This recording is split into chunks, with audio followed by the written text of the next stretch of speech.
الحمد لله رب العالمين والصلاة والسلام على نبينا محمد وعلى آله وصحبه أجمعين أما بعد Bizning xalqda shunday bir xurafat ырым-шырым таралган улда булса, үлем турында сөйләргә ярамый, үлемне зикр итсәң, үлемне искә алсаң, үзеңә үлем килергә мөмкин дип йөриләр. Кайбер халыкта шундый фикер йөри. Әмма дә ләкин бу бик хаталы фикер һәм безнең динебезгә, безнең Кур'аныбызга, Пәйгамбәрбез саллаллаһу алейхи ва саллям сүннәтенә каршы килә торган фикер. Чөнки Аллаһ субханаһу ва тааля Кур'анда үлемне 164 җирдә зикр итә. Уйлап кына карагыз, тулысынча Кур'анда үлемне Аллаһ субханаһу ва тааля 164 тапкыр зикр итә, бәян кыла үлем турында. Әгәр дә кешегә үлемне зикр итәргә ярамаса, Аллаһ Таala аны зикр итмәсә, безне вагызламаса, һәм Пәйгамбәрбез саллаллаһу алейхи ва саллямның бик күп хадисләрендә үлем турында килә. Без аларны санап аңлатып китербез. Һәм Аллаһ субханаһу ва тааля Анкабут сүрәсенең 57-нче аятында әйтә: "Куллу нафсин заиқатул маут, сумма илайна турҗаун" ди. Үлем ачысын ди, һәрбер кеше, һәрбер адам баласы татыячактыр ди. Һәм соңыннан безгә кайтачактыр ди. Менә бу аят безне вагазлый, һәрберебез үлем ачысын татыячакбыз. Яш вакыттамы, карт вакыттамы, ул нинди генә вакытта булмасак та, бәрибер шушы дөньядан китәчәкбез. Менә бу безне вагазлый нәрсәгә? Үлемгә әзерләнергә, үлемне зикр итәргә, истә тотырга. Һәм Аллаһ субханаһу ва тааля икенче бер аятында әйтә, Имран сүрәсенең 185-нче аятында: "Куллу нафсин заиқатул маут ва иннама туаффуна уҗуракум яумал қиямати, фаман зухзиха анин нари ва удхилал джанната фақад фаза ва мал хаятуд дунья илля матаъул ғурур" ди. Һәрбер кеше ди, алдагы аятта әйтелгәнчә, шушы үлем ачысын татыячак ди. Һәм кыямәт көнендә инде гамәлләрегезгә карата ди, сезгә әҗерләрегез биреләчәк ди. Һәм берәү ди җәһәннәм азабыннан ерак булып җәннәткә кертелсә ди, дөреслектә ди, хаклыкта ди, ул кеше инде уңышка ирешкән булыр ди. Менә хаклыкта уңышка ирешкән кеше кем булыр ул? Шушы газаптан котылып җәннәткә кергән кеше, чын уңышка ирешкән кеше була. Ә бу дөнья гына ди, ул вакытлыча алдалану гына ди. Менә бу вакытлыча яшәүбез, без алдалана торган гына вакытыбыз ди. Хакыйкый тормыш нәрсә ди? Шушы ахират тормышы инде. Һәм кеше ди, нинди генә урында булмасын ди, кая гына булмасын анда, теге җир шарыбызның кайсы пишмагына китмәсен, бәрибер аңа үлем ирешәчәк ди. Аллаһ субханаһу ва тааля Ниса сүрәсендә әйтә: "Әйнәмә такуну юдрикумул маута ва лау кунтум фи буруҗи мушайяда" ди. Нинди генә урында булсагыз да ди, сезгә үлем ирешер ди. Хәтта күккә терәлгән, бик таза төзелгән каланча булса да, каланча инде башня дигән сүз инде. Рус телендән тәрҗемә иткәндә башня инде. Ишендә булсагыз да ди. Менә нинди генә җирдә булсак та, без бәрибер безгә үлем ирешәчәк. Чөнки бит инде кеше әйтә, качып йөрмәкче була һаман теге үлемнән. Берәр җиргә барып, анда Аллаһ Таala күрмәс, үлем фәрештәсе килмәс. Менә бу аят инде дәлилле, нинди генә җирдә булсак та, Аллаһ Субханаһу ва Тааля бәрибер җаныбызны алачак. Һәм Аллаһ Субханаһу ва Тааля Мүлк сүрәсендә әйтә: "Аллази халакал маута вал хаята лияблуакум айюкум ахсану амала ва хувал азизул гафур" ди. Аллаһ Субханаһу ва Тааля нәрсә? Ул үлемне һәм тереклекне барлыкка китерде ди, сезне сынап карар өчен ди. Кайсыларыгыз яхшырак гамәлле икәнлеген белер өчен ди. Һәм ул һәр нәрсәнең ярлыклаучысы ди. Менә бу аятлар Кур'анда әйттем бит 164 тапкыр кабатлана ди. Аллаһ субханаһу ва тааля һаман безне үлем белән кисәтә, вагазли, куркыта. Ни өчен? Шушы үлемгә әзерләнер өчен.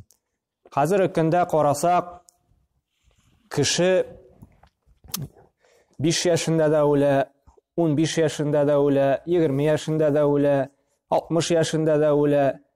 Хәзер инде теге мин картайганчы пенсия хәтлек яши алам дип беребезнең дә гарантия юк. Чөнки күреп торабыз, якыннарыбыз китә. Шәхсән үземнең генә әле 25 яшьлектәге танышым үлде, анда арчада күршем үлде мәсәлән, әле 65 яшендә югы. Һәм бик күп шундый яшьләр китә. Кемдер рак белән китә, кемдер юл фаҗигасында үлә. Һәм менә бу нәрсә безне нәрсәгә уйландырырга тиеш, ни гыйбрәт бирергә тиеш. Менә без үлемгә әзерләнергә тиешбез. Ничек итеп? Менә Аллаһ Субхану Тәгалә әйтте: "Сезне сынар өчен яраттым" ди. Кайсыларыгыз изгелекләр кылып инде яхшы гамәлләр кылып ди. Менә вагызларга кирәк кешеләрне, кем шушы диннән ерагаеп йөри, кем пенсияга чыккач анда намазга басармын, пенсияга чыккач анда Кур'ан укырга өйрәнермен, пенсияга чыккач мәчеткә йөрермен, пенсияга чыккач картайгач анда ураза тотырмын дип без әйтергә, менә шушы аятлар белән кисәтергә тиешбез. Синең гарантияң бармы пенсия хәтлек яшәргә дип? Син яшәячәксеңме шул гомергә хәтлек дип? Безнең беребез дә бер-беребезгә әйтә алмыйбыз. Мин иртәгә хәтлек яшим анда, кичкә хәтлек яшим дип без беребез дә белмибез. Шуңа күрә булдыралганча менә без һәр вакытта да әзер булырга тиешбез Аллаһ хузурына күчергә. Һәм Аллаһ Субхану ва Тәгалә Кур'анда да әйтә: "Иннал маута аллази тафирруна минху фа инна мулaqīkum thumma turadduna ila 'alimil ghaybi wash-shahadati fayunabbi'ukum bima kuntum ta'malun" ди. Сез качкан үлем ди, бәрбер сезгә ирешәчәк ди. Һәм соңрак инде ачыкны һәм яшеренне белүче Аллаһ Субхану ва Тәгаләгә кайтачаксыз ди. Һәм ул кылган эшләрегездән барысыннан да хәбәрдардыр ди. Ягъни һәр бер эшегезне белеп тора ди. Без бит гел качасыбыз килә үлемнән, шулай бит. Гез узак итеп яшисебез килә. Ләкин нәрсә Аллаһ Тәгалә сез качкан үлем барыбер сезне куып тотачак ди. Һәм менә бу изгелекләр кылып, яхшы гамәлләр кылып, күбрәк Аллаһка гыйбадәт кылып, үзебезне һәр вакытта да үзгәртеп, без менә шушы үлемгә әзерләнергә һәр вакытта да әзер булырга тиешбез. Аллаһ Субхану ва Тәгалә безне тагын бер аятында кисәтә: "Я айюхаллазина аману ла тулхикум амвалукум ва ауладукум ан зикриллахи ва ман яф'ал залика фаулайка хумул хасирун" ди. И мөэминнәр ди, безгә мөрәҗәгать итә, иман китерүчеләр ди. Сезне ди шушы малларыгыз ди, безнең акчаларыбыз, йортларыбыз, машиналарыбыз, малларыбыз, нәрсә ди, һәм балаларыгыз ди, Аллаһны зикр итүдән алдамасын ди, кумашауламасын ди. Әгәр дә инде нәрсә ди, кумашауласа ди, миша әйтсә ди, Аллаһны зикр итәргә, Аллаһка гыйбадәт кылуга, изге гамәлләр кылырга, бу ди диненә шуның белән кимчелек китерсә ди, андый кешеләр ди ахирәттә бик каты газап булачак ди. Бу нәрсә дигән сүз, менә шушы малга омтылып, малны ярату, шушы дөньяны ярату, бер-беребез белән шушы мал өчен сугышу, әрләшү, үтерүшу, сугышу, бер-беребезгә рәнҗетү сүзләр әйтү, шушы өч тиен өчен. Менә шуның өчен алдаланабыз икән шушы вакытлы дөнья өчен. Ул ахирәттә нәрсә ди? Хәсрәттә, газапта булачак ди. Алдамасын ди, шушы вакытлыча дөнья ди, шушы мал ди, алдаланмагыз ди, әзер булыгыз ди. Шушы малны без бары тик халал юлда, халал ризык өчен генә тотырга тиешбез. Һәм балаларыгыз белән горурланмагыз ди, шулай балаларыгыз да зикр итүдән сезне алып китмәсен ди. Бу шулай ук мөһим. Балаларга дөрес тәрбия бирү, шушы ислам диненә өйрәтү, Аллаһка гыйбадәт кылуга чакыру безне шулай кумашаларга тиеш түгел. Һәм وأنفقوا مما رزقناكم من قبل أن يأتي أحدكم الموت فيقول رب لولا أخرتني إلى أجل قريب فصدق وأكن من الصالحين ولو يؤخر الله نفسا إذا جاء أجلها والله خبير بما تعملون دي. Hamdi нәрсәдә Аллаһ Субхану Тәгалә шушы аятны дәвам итеп үлем килгәнче ди. Без сезгә биргән малдан ди. Ягъни акчадан, малдан име, мохтаҗларга һәм Аллаһ юлында садакалар бирегез ди. Үлем килгәч ди, ул кешеләр әйтерләр ди. Чөнки Нәрсә дияр? Эй Раббым, минем үлемемне аз гына вакытка кичектерши, яңадан кайтар әле бу дөньяга дияр ди. Садақалар бирер идем ди, һәм башка изге эшләрне эшләр идем ди, яхшы кешеләрдән булыр идем ди. Үлгәч кеше нәрсә дип әйтәчәк ди? Аллаһ Тәала хәбәр итә Коръәндә: "Эй Раббым, бер Алла кире кайтар әле шушы дөньяга ди, изге гамәлләр кылып калыйм әле ди, садақалар бирим әле ди, гыйбадәтләр кылыйм әле ди."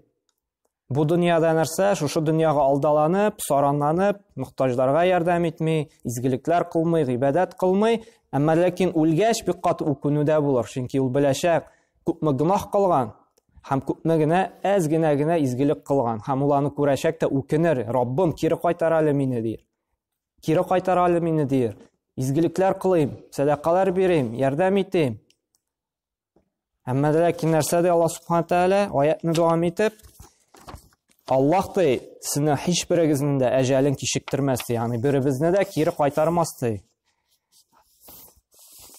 Һәм инде Аллаһның әҗәле җитсә ди, бөтенегез дә китәчәксез ди. Һәм Аллаһ Субханаһу Тәала барлык эшләрегезне дә белеп тора ди. Һәм менә бу нәрсәгә тәрә безне? Менә бу кабергә киреп ятканчы күбрәк омтылырга шушы ахиратка, алдаланмаска шушы вакытлыча дөнья белән. Һәм моны Пәйгамбәр саллаллаһу алейһи күп кенә хәдисләрендә әйтә. Ибн Хиббан җыентыгында килә торган хәсән дәрәҗәсендә сахихтә әйтә. Нәрсә ди Аллаһ Пәйгамбәр саллаллаһу Акфиру зикра хазимил лаззати. Дөнья ләззәтләрен үзүче үлемне ешрак искә алыгыз ди. Әле күпме килде Аллаһның аятлары үлемне искә алу турында. Ха килә инде Пәйгамбәр саллаллаһу нәрсә ди? Үлемне ешрак искә алыгыз ди. Менә бу аятлар, хәдисләр дәлил булып тора. Менә безнең кайбер гыйлемсез кешеләр тараткан сүзләргә нәрсә диләр? Үлем турында сөйләмәгез, кирәкми, үзеңә үлем килә анда, үлем турында сөйләгәнне яратмый. Менә бу каршы килә безнең динебезгә. Аллаһ Субханаһу Тәала Коръәндә 164 аятта әйтә үлем турында. Һәм Пәйгамбәр саллаллаһу кайбер хәдисләрен әйтеп китәчәкбез. Нәрсәдә дөнья ләззәтләрен, дөнья бит ләззәт, шулай бит, рәхәт бит монда яшәгәндә. Тәмле ашыйсың, йоклыйсың, төрле җирләргә сәяхәт итәсең, дөньяның матурлыгын күрәсең. Ләззәт дөнья. Әмма ләкин нәрсәдә дөнья ләззәтләрен үзүчене, дөнья ләззәтләрен үзүчене шушы үлемне ешрак искә алыгыз ди. Шул вакытта инде нәрсә ди? Дәвам итеп әйтә, тормышта ди берәр авырлык килсә ди, берәр кайгы хәсрәт бәла каза килсә ди, үлемне искә алсаң ди, шушы авырлыгын җиңеләеп китәчәк ди. Берәр бәла каза килде икән, бу дөньядан китәчәкмен мин. Берсә алдаладылар ди синиме, акчаңны алдар бирмәделәр ди. Үлемне искә алсаң җиңеләеп китәсең бит. Ул малны бәрвер алып китә алмыйм инде мин. Бәрвер китәчәк. Ә бит алдалаган кеше бит кыямәт көнендә баскач мин яна киләчәкмен. Шушы мал өчен яки аңа үз гынахымны бирәчәкмен, аның әҗр савабын алып китәчәкмен. Аның әҗере булмаса гынахларымны эләчәкмен дип тынычлана шушы үлемне искә алып. Һәм шушы проблеманы җиңергә, шушы проблеманы үтәргә җиңелрәк була үлемне искә төшерсә. Менә бер үлемне искә төшерү шушы безнең тормыштагы проблемаларны җиңергә дә ярдәм итә. Һәм бер вакыт Пәйгамбәр саллаллаһу алейһи сорадылар: "Я Расулулла, айюл муъмин акиясти?" Кайсы мөмин ди иң зирәтлесе, ягъни иң акыллысы, иң башлысы, ягъни русча әйтсәк, самый умный инде. Самый умный, иң акыллы, иң башлы, иң зирәтле мөмин кем ул ди? Пәйгамбәр саллаллаһу алейһи сорадылар. Нәрсә ди? Аксарухум лил-маути зикран ва ахсанухум лима бa'dahu исти'дадан улайка киясти.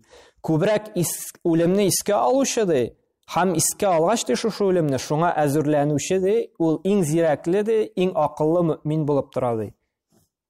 Менә безнең акыллы буласыбыз килә икән, без һәр вакытта да үлемне искә тотып, үлемгә гел әзерлектә булабыз икән, изге гамәлләр кылып, гынахлардан тыелып, без иң зирәкле мөмин булабыз икән.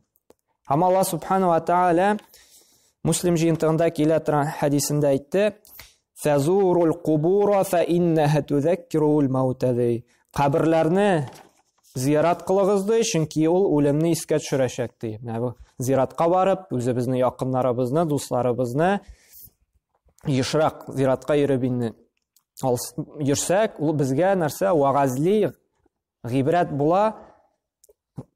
шушы ахиратны үлемне искә төшерергә. Зиратка барасың, каберләрен карыйсың, фикерлисең, алар менә анда ята хәзер, яки газаплана, яки рәхәттә, мин дә шушы кабергә төшеп ятачакмын дип, без дә вагызланачакбыз. Безнең аннары бер кеше белән дә сугышасы, талашасы килми. Бер кеше белән дә мал бүлешәсе килмәячәк. Чөнки бәрібер мал калачак, китәчәк без дибез. Бер кешегә дә инде начар сүз әйтәсе килмәячәк.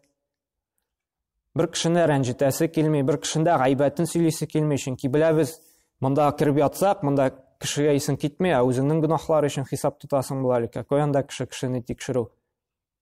Шуңа күрә менә бу үлемне искә төшереп тору һәр вакыт анда бик күп файда ята. Зирәгән Аллаһ Тәгалә шуңа күп тапкыр зикр итмәгән Коръәндә. Пәйгамбер саллаллаһу алейһи ва саллям күп хадисләрендә әйтмәгән. Аның файдалары бик күп. Чөнки булганына шөкер итә башлыйсың, зарланмыйсың. Миндә тегесе юк, монсы юк дип, әлхәмдүлилләh дисең, булганына бәрібер китәчәкмен, бәрібер каланда 3 этажлы, 4 этажлы үй булса да, ак кәфенлеккә бәйлеләр дә тыгып куячаклар. Алтынымны да, иемне дә, яхшы машинамны алып кителмим дип, шөкер итә башлыйсың. Бәре китәчәкмен дип, шөкер итәргә ярдәм итә. Шушы зарланудан туктыйсың. Азгынлыктан саклый. Чөнки бит кеше азгына башлый. Әзрәк теге күбрәк акча керсә, әзрәк рәхәтлек татый башласа, азына башлый. Анда Аллаһ Тәгаләнең шикләрен инде чамаламый башлый. Харамын да ашый, теләсә инде гөнаһ та кыла башлый. Һәм шулай ук безне гөнаһ кылулардан саклый. Гөнаһ кылырга телибез икән, без уйланабыз, кара кабергә кирип ятасы бар бит. Кабердә бит Аллаһ Тәгаләнең газабы булачак. Тыелыйм әле бу гөнаһтан дип. Ничек Аллаһ Тәгаләнең янына баскач, ничек җавап бирәмен дип, безне Аллаһ гөнаһтан тыя шушы үлемне искә алу. Кешене рәнҗетүдән, кешегә авыр сүз әйтүдән, гайбәт сөйләүдән безне тыеп торачак. Чөнки шушы һәрбер сүзем өчен шунда барга җавап бирәчәкмен дип. Һәм тәрә безне күбрәк изге гамәлләр, яхшы гамәлләр кылуга. Чөнки бит инде безнең бер сәбәп булып тора, шушы кабер газабыннан коткарырга, җәһәннәм утыннан саклауга бер сәбәп булып тора, күп изге гамәлләр кылу, күп итеп садакалар бирү, күп итеп мохтаҗларга, кешеләргә ярдәм итү. Менә шушы изге гамәлләребез безне ярдәм итәчәк. Күп итеп садака җариялар эшләсәк, ягъни садака җария сөйләдек бит инде. Без үлсәк тә әҗере килеп тора торган гамәлләр. Менә шуңа этәрә безне күбрәк уйлыйбыз ничегрәк садака җария кылырга. Садака җария нәрсә була ул? Без үлгәч тә әҗере килеп тора. Мәсәлән, күпер салдың ди, син үлеп киттең, шушы күпердән йөргән саен сиңа әҗер савап киләчәк.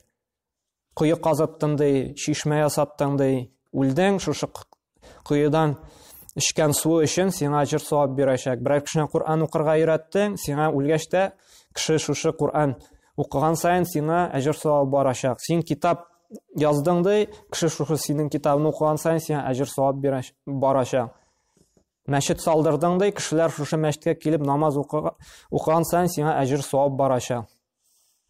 Менә бу бөтен садака җария була. Һәм үлемне искә төшерү безгә ярдәм итәчәк, бер-беребез белән ярышырга, изгелек кылуда. Гафиллектән уята безне шушы үлемне искә төшерү. Күбрәк Аллаһ белән бәйләнешебез артачак. Шушы үлемне истә тотсак, гел Аллаһ белән бәйләнәчәкбез. Раббым, бер Алла, син хузурыңа күчәсем бар бит, гафу ит мине, кичер мине дип дуа кылабыз күбрәк. Аллаһ Субхану Тәгаләдән шушы ярлыклауны, кичерүне сорау. Әмма ләкин шушы үлемне искә тотсак та, үзебезгә үлем теләргә ярамый, бу тыелган. Мусульман кешесе бер качанда үзенә үлем теләргә тиеш түгел.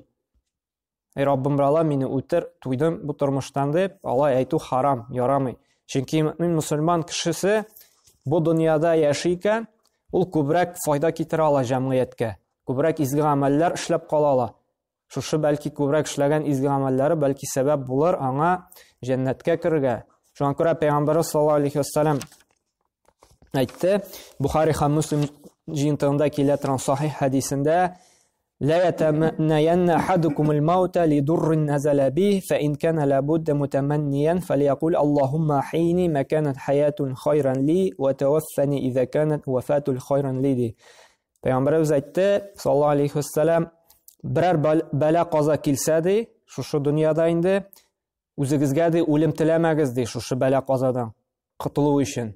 Була бит кайбер шуңхатлы авыр сынаулар килә кайбер вакытта бу дөньядан юкка чыгасың килә. Үләсең килә. Әмма ләкин нәрсә дип Пәйгамбер үлем теләмәгез ди. Әмма ләкин Аллаһ Тәгаләдән ялварыгыз ди, сорагыз ди, нәрсә дип? Раббым, әгәр дә миңа шушы дөньяда яшәү хәерле булса, яшәвемне, тормышымны, гомеремне озынайт минем дип. Шулай дип сорагыз Аллаһ Субханаһу. Ә инде әгәр дә ди үлем хәерлерәк икән ди минем өчен ди, ул вакытта инде мине вафат кыл. Пәйгамбер шушындай дуга гына ярый ди сорарга.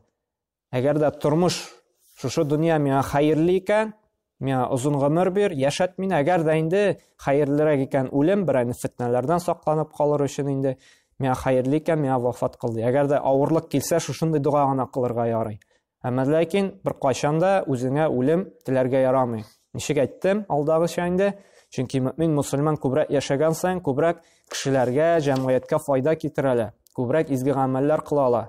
Һәм шушы изге гамәлләренә сәбәп булалар инде җәннәткә керергә инде. Һәм Аллаһ Субханаһу ва Тәгалә безгә тауфик бирсен, һәр вакытта да үлемне истә тотып, үзе әмер иткән, үзе риза булган, үзе яраткан гына изге гамәлләр кылып, һәм безне сакласын, үзен ачуын чыгара торган, үзе яратмаган гамәлләр кылудан, шушы үлемне истә тотып, бары тик изгелек кенә эшләп, кешеләр белән талашмыйча, кеше намусын бозмыйча, кешеләрне рәнҗетмичә,